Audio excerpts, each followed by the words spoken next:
오늘 하나님께서 우리에게 주시는 말씀 마태복음 6장 33절로 34절의 말씀입니다.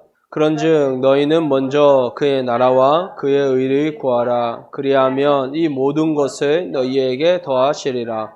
그러므로 내일 일을 위하여 염려하지 말라. 내일 일은 내일이 염려할 것이요 한날의 괴로움은 그날로 족하니라. 아멘. 우리가 신앙생활을 하면서 광야라는 그런 단어를 자주 사용을 하죠.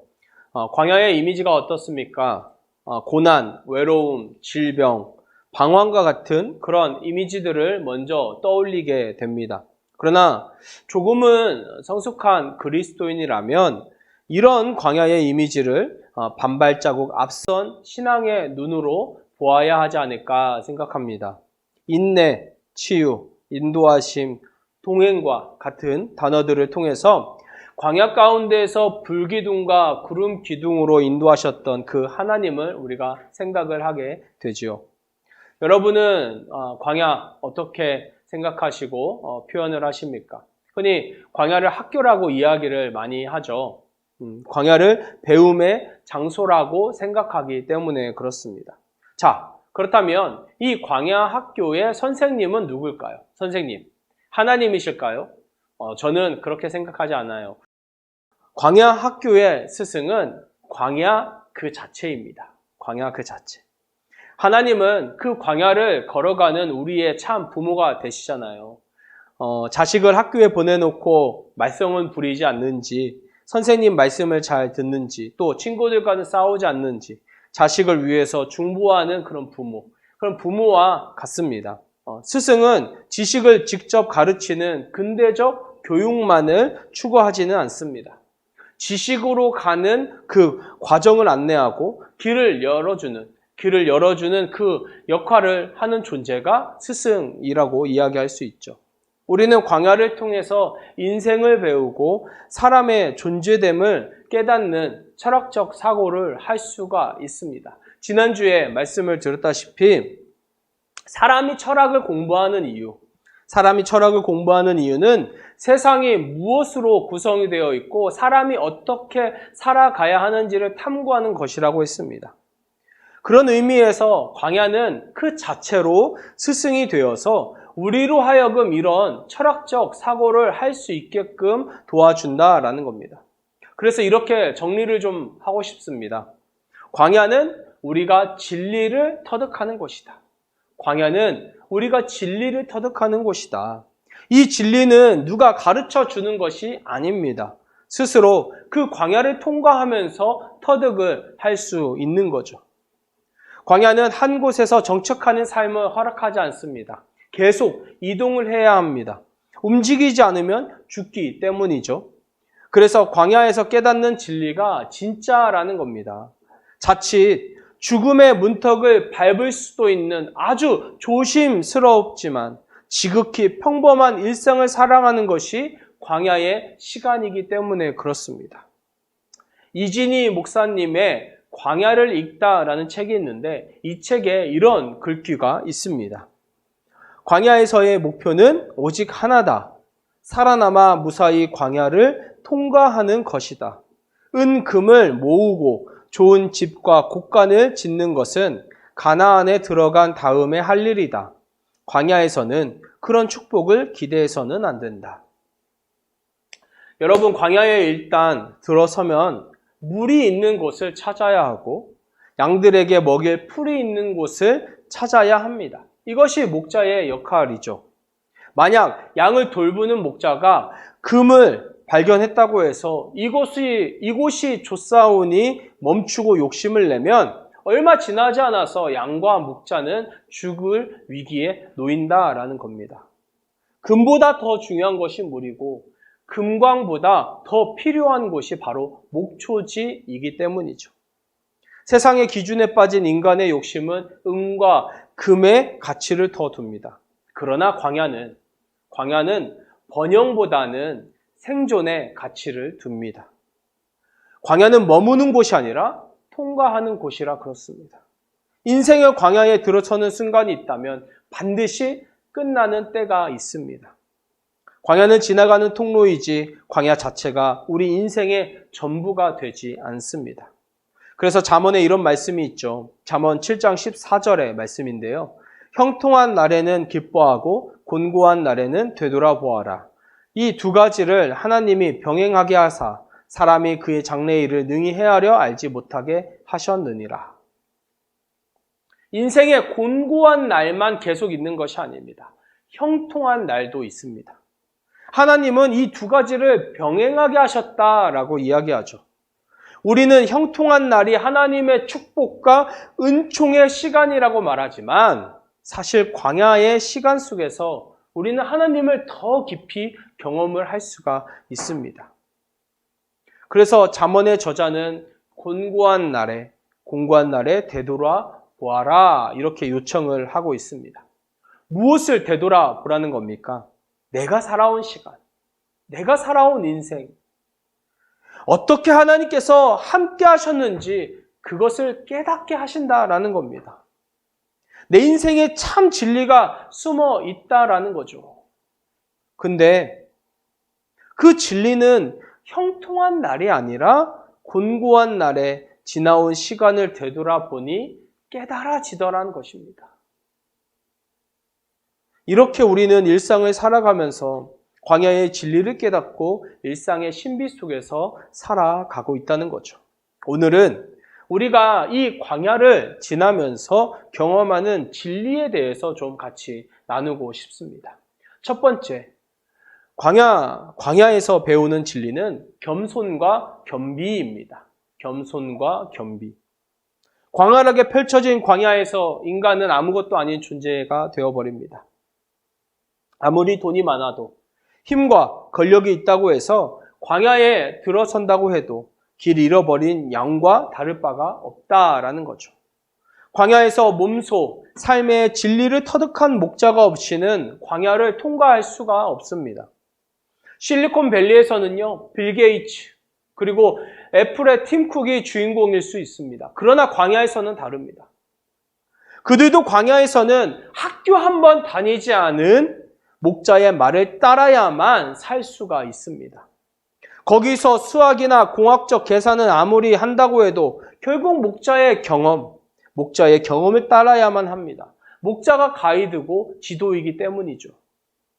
설령 스마트폰이나 내비게이션, GPS를 이용한다고 해도요, 소용이 없습니다. 광야를 통과한다는 것은 단순히 지도의 길을 찾는 것이 아니라 인생, 삶을 배워 나가는 것이기 때문에 그렇습니다. 지도나 내비게이션은 길은 알려줄 수 있습니다. 그러나 삶을 알려주진 않습니다. 인생을 말해주지 않아요. 그렇게 광야는 우리들에게 겸손을 가르칩니다. 인간의 연약함과 무지함, 외로움에는 격려와 위로를 보내고 이기심, 탐욕, 오만과 자만에는 채찍을 듭니다. 저도 광야에서 밤을 지새워 보진 않았습니다. 그러나 광야에서 밤을 보내던 야곱을 생각해 봅니다. 형 에서를 피해서 삼촌 라반이 있는 하란으로 가던 길, 야곱은 한 곳에 이르러서 밤을 지새우게 되죠. 돌을 하나 베고 누워서 자다가 꿈에 하늘과 땅에 연결된 사닥다리를 봅니다. 하나님의 사자가 오르락 내리락 하는 것을 보죠. 야곱이 가만히 그것을 보고 있다가 하나님의 음성을 듣게 됩니다. 어떤 음성인가요? 창세기 28장 15절. 내가 너와 함께 있어. 내가 어디로 가든지 너를 지키며 너를 이끌어 이 땅으로 돌아오게 할지라. 내가 내게 허락한 것을 다 이루기까지 너를 떠나지 아니하리라. 광야에서 그 밤을 지새우는 야곱의 마음이 어떠했겠습니까? 형 에서를 피해서 달아나는 자신의 그 처지 얼마나 처량하게 여겼을까요? 형을 속인 그의 행동을 두둔하거나 정당화시키고 싶지는 않습니다. 그러나 지금 야곱의 상황 자체만 놓고 본다면 부모를 떠나서 홀로 머나먼 길을 가야 하는 자신의 그 모습이 참 처량하고 두려웠겠죠. 그런 야곱에게 하나님은 내가 너와 함께 하겠다라고 말씀하십니다. 그가 무엇을 깨달았습니까? 여호와께서 여기 계시는데 내가 알지 못했다. 이곳이 하나님의 전이고 하늘의 문이다. 이 사실을 깨닫게 됩니다. 그리고 다음날 아침에 그 베고 있던 돌을 세워서 기름을 붓고 벳엘이라고 이름을 부르게 되죠.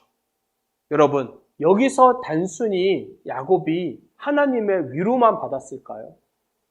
저는 아니라고 생각합니다. 그는 그날 광야 밤을 지새우면서 자신의 어리석음과 연약함, 형을 속인 자신의 시기, 질투, 못남을 회개했을 것입니다. 왜 그럴까요? 내가 너를 떠나지 아니하겠다라는 그 하나님의 음성 앞에서 그는 이전에 사기꾼 야곱으로 더는 살 수 없다는 것을 깨달아야만 했습니다. 만약 함께 하시는 하나님을 인지하면서도 여전히 내 욕심을 채우기 위해서 사기를 친다면 그것은 하나님을 기만하는 행동이죠. 그는 베델에서 철저히 겸손과 겸비의 사람이 되어야만 했습니다. 광야, 그 밤을 지새며 야곱이 터득한 진리는 바로 겸손과 겸비였다라는 거죠. 그 스스로 어디서도 깨달을 수 없던 진리를 광야에서 깨닫게 된 겁니다. 두 번째로 광야에서 깨달은 진리, 낙타의 영성입니다. 낙타의 영성. 광야를 읽다 그 책에 이런 글도 있습니다. 낙타는 사막을 지나다 모래 폭풍이 불어오면 가기를 멈춘다. 무릎을 꿇고 그 폭풍이 다 지나갈 때까지 기다린다. 그러다가 지나가면 다시 일어나 길을 간다. 인생에 폭풍이 불어올 때 뚫고 나가려고만 하지 말고 잠시 멈춰 기다릴 줄 아는 지혜가 필요하다. 어떤 인생의 폭풍도 다 지나가게 되어 있다. 무릎 꿇고 기도하면서 참고 인내하면 인생의 폭풍도 잦아들게 될 것이다. 광야를 이동하는 최적의 수단은 낙타라고 합니다. 낙타가 광야를 지나다가 모래 폭풍을 만나면 그 자리에 멈추고 무릎을 꿇고 기다린다고 하죠. 여러분, 이것이 진리 아닌가요? 진리? 우리는 너무 성미가 급합니다. 빨리 결정하고 무언가 기다리면 넉넉함보다는 초조함이 앞서기 마련이죠. 문제가 발생하고 고난이 오면 우리의 첫 번째 반응이 무엇입니까? 내 지식과 경험으로 반응을 하려고 하는 거죠. 그러다 풀리지 않으면요. 문제가 더 커지면 우리는 더 절망에 빠지고 낙심에 빠집니다. 광야에 혼자 덩그러니 남겨졌을 때 빨리 그 광야를 빠져나가려고 자의적으로 판단하고 행동하면 오히려 더 큰 해를 당할 수 있다라는 겁니다. 낙타의 영성을 보시기 바랍니다. 조급한 마음을 버리고 그 자리에 멈춰서는 용기, 내 의지와 힘을 내려놓는 담대함, 내가 서 있는 곳을 넘어 광야 전체를 운행하시는 하나님, 그 하나님을 전적으로 신뢰할 수 있는 믿음이 필요하다는 겁니다. 그래서 하나님은 낙타를 보고 깨달으라고 광야에 최적화되게 창조하셨는지도 모르겠습니다. 광야에서는 아무리 둘러봐도 도움받을 곳이 없습니다. 그러면 그 자리에서 무릎을 꿇고 가만히 기다리는 것이죠. 침묵하며 불강력적인 그 모래 폭풍이 지나가길 기다리고 그 시간을 견디는 것입니다. 여러분, 이것이 기도입니다. 우리 삶에서도 도무지 도움의 손길과 해결 방안을 찾지 못할 때가 얼마나 많이 있습니까? 그러면 무릎을 꿇고 가만히 기다려 보시길 바랍니다. 그곳에서 하나님을 부르짖는 겁니다.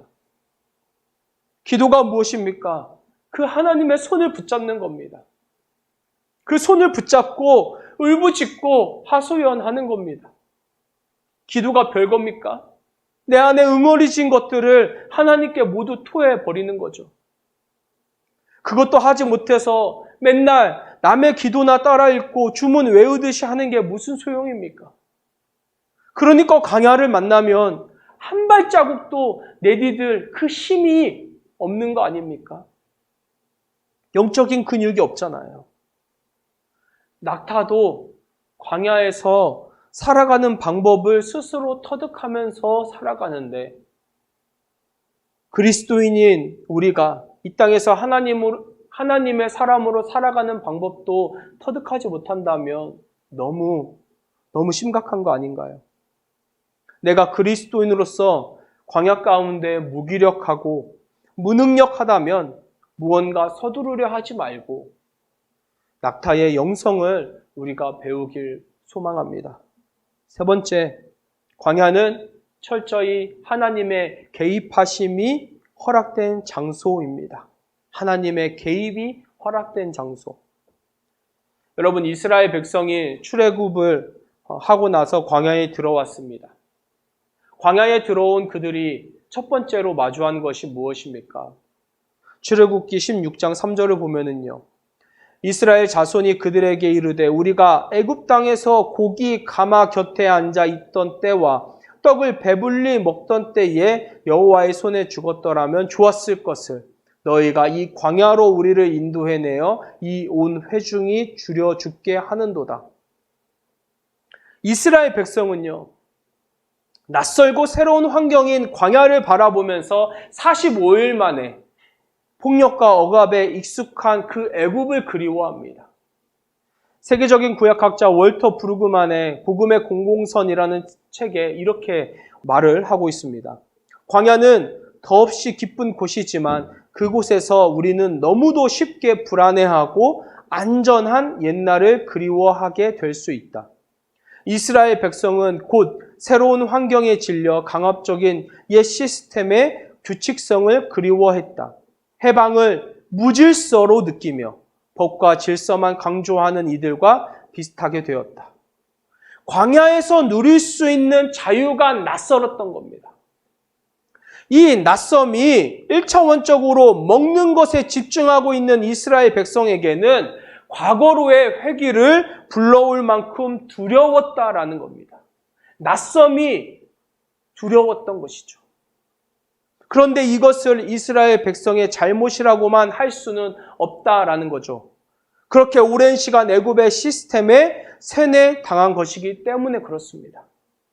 그러나 이제는 깨달아야 합니다.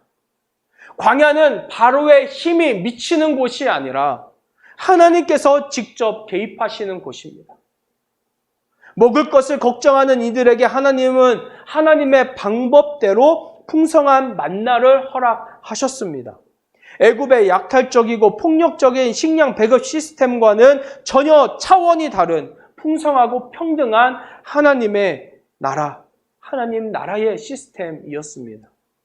월터 브루그만은 또 이렇게 말합니다. 광야는 새로운 환경이다. 따라서 새로운 건설적 생각과 행동이 필요하다. 몸이 해방된 상황인 광야는 새로운 사회 시스템을 위한 냉정한 사고와 과감한 행동을 필요로 한다. 제가 설교를 시작을 하면서 광야는 우리 인생의 스승이라고 했습니다. 하나님은 광야의 새로운 시스템을 통해서 우리가 스스로 냉정한 사고와 과감한 행동을 터득하기를 원하십니다. 왜 그렇습니까? 광야를 통과하는 우리의 인식을 바꾸기 위해서 그렇습니다. 우리는 광야를 마주하고 또 그것을 통과하면서 눈에 보이는 현실, 부족하고 부정적인 상황과 형편에 집중합니다. 먹을 것이 없는 거, 마실 물이 없는 거, 자는 것이 불편한 거, 지루한 거, 걷는 것도 힘들고 이 광야가 언제 끝나는지, 또 이따금씩 다가오는 불안감과 외로움을 어떻게 감당해야 하는지, 우리가 광야에서 집중하는 것들은 부정적이고 불평스러운 것, 부족한 것들 뿐입니다. 그런데 하나님은 이런 우리의 인식을 전복시키고자 하십니다. 자고 일어나면 만나와 메추라기가 지천으로 널려 있습니다. 그런데 어떤 이들은 모세가 말한 하루의 분량보다 더 욕심을 내서 취합니다. 어떻게 되었습니까? 챙겨둔 만나, 곰팡이가 쓰고 냄새가 나고 으스러지기 시작하죠. 먹지를 못합니다. 여러분, 이들은 왜 더 챙긴 것입니까? 만나가 내일 분명히 또 생길 것이라고 말을 했는데 그것을 신뢰하지 않은 거죠. 내일 내가 먹지 못할까 봐 불안했던 겁니다. 그들은 애굽에서 늘 그렇게 불안하게 끼니를 걱정했기 때문이죠. 하나님이 말씀하시는 것은 그런 불안, 부정적인 너희의 그 사고 체계를 이제 전복시키라는 겁니다. 언제까지 그렇게 두려워하고 불안해하면서 살겠냐라는 거죠. 여러분, 이것은 오늘도 우리에게 동일하게 적용이 되는 말씀입니다. 우리도 일상을 살아가면서 부정적이고 불안한 말과 마음 감출 길이 없습니다. 세상을 봐도 혼란하고 교회를 봐도 답답하고 내 인생을 보면 답이 나오지 않죠. 그냥 내가 살아가고 있는 지금의 일상이 광야이고 모순인 것 같습니다. 그런데 하나님은 오늘 이런 부정적이고 불안한 사고방식으로 살아가는 저와 여러분에게 말씀하시는 겁니다. 언제까지 그렇게 두려워하고 불안해하면서 살겠니? 우리가 광야를 살아가면서 하나님의 개입하심을 전적으로 경험할 수 있다는 것은요, 오히려 축복입니다. 왜 그렇습니까? 우리가 망쳐놓은 우리의 인생, 인간이 망쳐놓은 이 세상의 구조 속으로 하나님께서 직접 들어오셔서 어둠과 사탄의 그 권세를 무력화시켰기 때문에 그렇습니다. 절망과 무기력으로 가득한 우리의 자리에 하나님께서 찾아오셔서 하나님의 나라와 의를 먼저 구하라고 생명의 길을 가르쳐 주신 겁니다. 오늘 우리가 읽은 본문의 말씀, 마태복음 6장 33절로 34절, 그런즉 너희는 먼저 그의 나라와 그의 의를 구하라. 그리하면 이 모든 것을 너희에게 더하시리라. 그러므로 내일 일을 위하여 염려하지 말라. 내일 일은 내일이 염려할 것이요 한 날의 괴로움은 그날로 족하니라. 바로 이것이 광야를 살아가는 방식 아닐까요? 먼저 구할 것은 하나님의 나라와 의입니다. 그러면 하나님께서 필요를 채워주십니다. 우리가 불안해하고 부정적으로 생각하고 판단하기 때문에 먹고 마실 것을 먼저 염려하는 겁니다. 또 내일 일을 위해서 염려하지 말라. 무슨 의미인가요? 광야를 걷는 이에게 내일은 무의미하다는 겁니다. 지금, 오늘 일상을 보라는 겁니다. 내일의 염려는 내일을 살아갈 내가 염려하면 됩니다. 오늘의 내가 내일의 나를 걱정할 필요가 없습니다. 오늘의 나도 하나님께서 함께 하시고 내일의 나도 하나님께서 동행하시기 때문에 그렇죠. 여러분, 이 진리를 꼭 기억하셨으면 좋겠습니다. 사랑하는 여러분, 혹 지금 광야를 걷고 계십니까? 광야는 때가 참에 끝나게 되어 있습니다. 그 시간 동안 우리는 겸손과 겸비를 배웠으면 좋겠습니다. 그 자리에 무릎을 꿇고 그 고난의 폭풍이 지나가기까지 깊이 침묵하고 인내하면서 하나님을 구했으면 좋겠습니다. 기도하시기 바랍니다. 그러면 하나님의 직접적인 개입하심을 우리가 경험할 수 있습니다. 광야 가운데 불안하고 두려워하던 우리의 마음과 생각을 하나님께서 하나님의 방법으로 만져주실 것입니다. 그러다 보면 어느새 광야 끝에 도달해 있는 저와 여러분을 발견하게 될 것입니다. 우리 지금 잘 견디고 있습니다. 조금만 더 힘을 내시길 바랍니다. 여러분을 진심으로 사랑하고 축복합니다. 이 시간 우리 말씀 기억하면서 잠시 묵상하도록 하겠습니다.